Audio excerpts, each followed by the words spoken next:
So with this question, it said the height in centimetres and the foot length in centimetres of each year of 8 year 12 students were recorded and displayed in a scatter plot below. So this would be an example of a one where you have no idea which one's the response variable and which one's the EV from the data, because that could go either way. There's no one. So you would look here, now you know they're calling the height as the response and the foot length. So they're looking at whether your foot length has an impact on your height. Okay, so, and they've told you down here, sorry, this is from an old exam, obviously. They've called it independent variable. We now call it the explanatory variable. So, just so you're aware of that. Okay, so they've fitted the data. Now, they want you to get the least squares regression line from this. So that means they want to get the y equals a plus bx. So we can see that height is definitely the y. So we're going to use that. We're going to have to find what a is, and we're going to have to find what b is, and we know it's times by foot length. Okay, so you could go through and look and cross off any that you don't think is not, they haven't written the right variable, so that one. So it's not right, it's not height first. Okay, so now we've got to look at a few things on how to get these other things. Now, this one, A, is essentially the y-intercept. But what can you tell me about the y-intercept? That's when what equals 0? Boys, anyone? Gonna shout out? Yeah, good.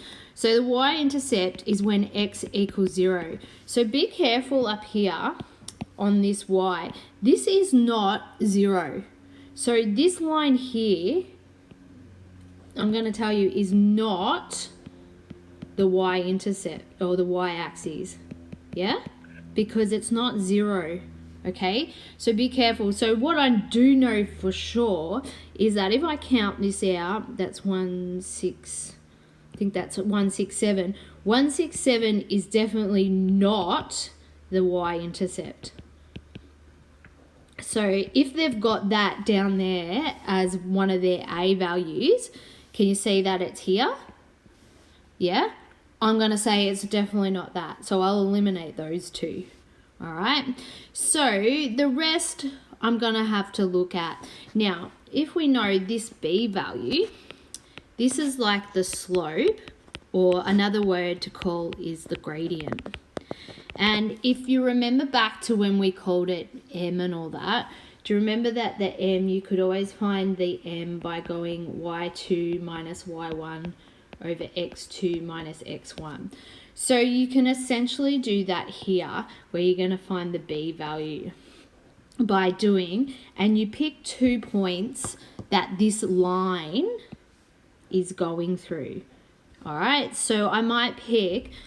because I already found this down here, this one here, I'm going to use that point, which is 2167. And I might use this point, I don't know, I want to try and find, this one looks nice because it's nice and crossing at the nice spot. So I'm going to use that. So I've got to use 2 lines that, or 2 points that the blue line's going through, the least squares regression line. So my 2 points I'm using are 20, 167 and 30 and 180. So I'm calling this my x1, y1, x2, y2. So my B value is going to be 180 minus 167 over 30 minus 20. So what's that? That's 13 over 10. Yeah? Which B equals 1.3. So is there one there, the answer there with 1.3 as the gradient, as the slope? Yeah? Can you see here would be A, here would be B? I've got that answer, and that's how we can find that one. So this was a question you've got to be really careful, is that y-intercept. A lot of kids are reading that off, and you've got to be careful. So that was an Ed Rollo question. I'm now going to show you it came up in an exam. So this is an exam question. So we're going to have a look here. It's got the beak length and the beak width of 68 birds. So they're saying the width is the response variable and that the length, is the explanatory. So, and it's given me the R value there, and it says the least squares line has been fitted, and they've told you what the explanatory variable is, but I can already see that anyway. And they've asked you to find the least squares, which means find the A plus BX. So once again, we've got to find essentially these two values, and we know that Y is going to be width for us.